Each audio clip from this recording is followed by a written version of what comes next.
उत्तराखंड के सीमांत जिला पिथौरागढ़ में मौजूद दारमा घाटी का सुंदर गांव दातू। पंचाचूली पर्वतों के बेस कैंप में मौजूद इस गांव में अभी बर्फ पिघल ही रही है।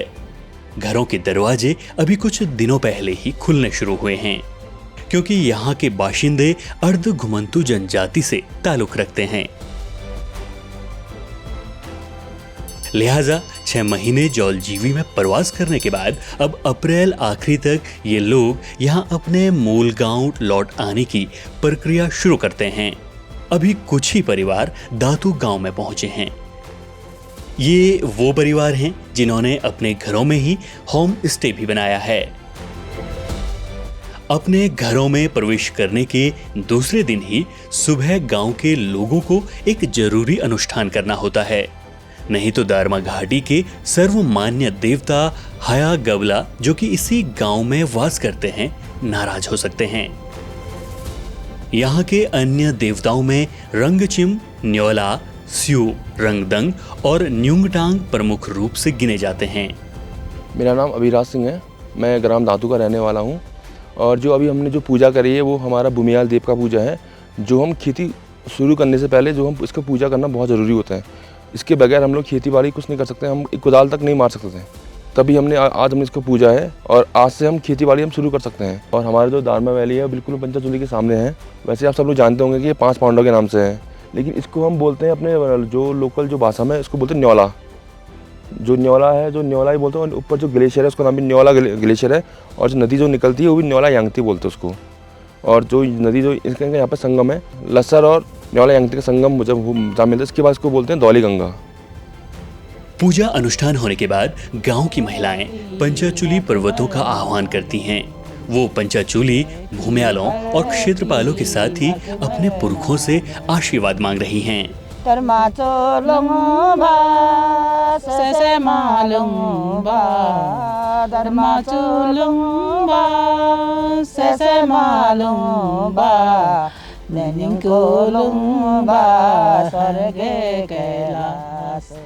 भारत माता की गबला की जय।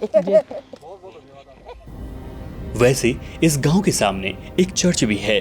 दातू गांव के सामने बोन गांव में ये चर्च आज से लगभग 120 साल पहले यहाँ के बड़े देवता हया गबला को चुनौती देने के लिए ईसाई मिशनरियों ने बनाया था।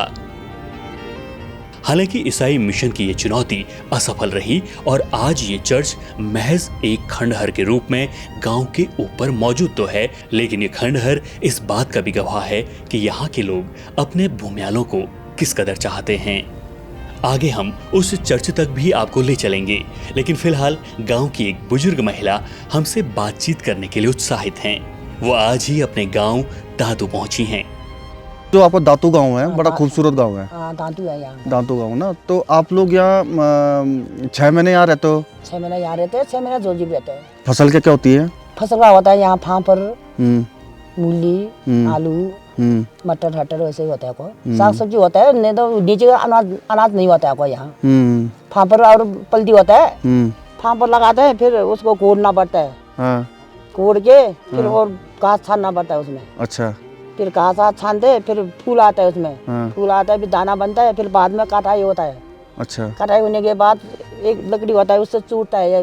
इतना बड़ा वे ले जाता है, छान सुन के सुखा सुखी के आटा बनाते हैं। अच्छा, आटा बनता है उसका? हाँ, उसका खाते हैं हम कुट्ठे।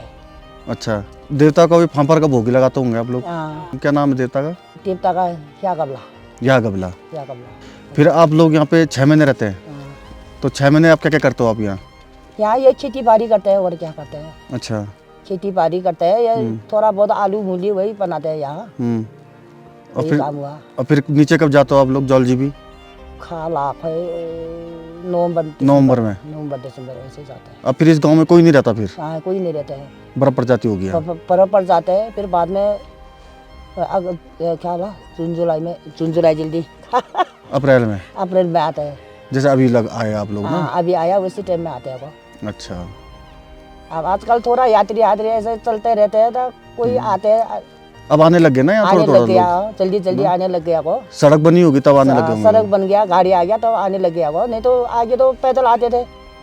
10-12 दिन तो रास्ते में चलते थे। जौलजीबी से यहाँ जब जौलजीबी सड़क से- नहीं थी तो जौलजीबी से आने पे आपको 10-12 दिन लगते थे? हाँ वैसे बैठ के आते, बैठ कहाँ घास पात होगा तो गाय बछड़ी चुकाते आते करके तो 9-10 दिन लग ही जाता था। अच्छा। दारमा घाटी में पिछले कुछ सालों से रौनक लौटने लगी है। ऐसा तब हुआ जब यहाँ सड़क पहुंची। सड़क बनने से यहाँ पर्यटकों की आवाजाही बढ़ी तो स्थानीय स्तर पर लोगों ने अपने ही पुराने घरों को होम स्टे में तब्दील कर लिया। दातू गांव के इस पूरे इलाके में रसूख का एक कारण और भी है, और वो रसूख एक ऐसी महिला के कारण है जिसे इतिहास में दानवीर कहा गया।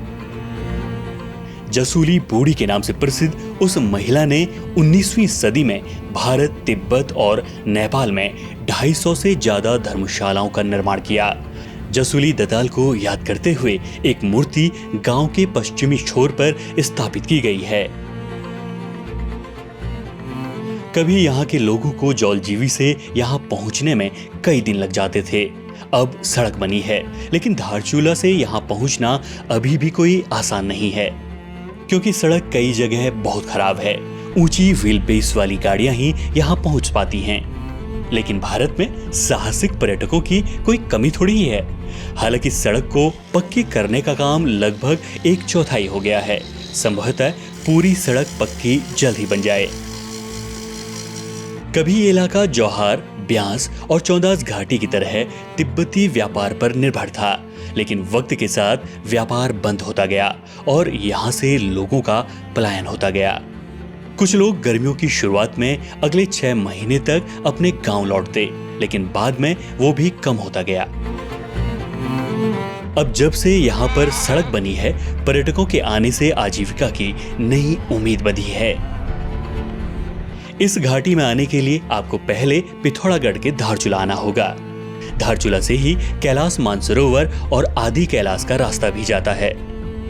धारचूला से 20 किलोमीटर काली नदी के किनारे किनारे चलते हुए तवा घाट आएगा। वहां से आपको दारमा घाटी में प्रवेश करना होगा। एक बार प्रवेश करने के साथ ही आप उस रहस्यमयी और अलौकिक दुनिया में पहुंच जाएंगे, जहां पहुंचने का सपना हर साहसिक और प्रकृति प्रेमी का होता है।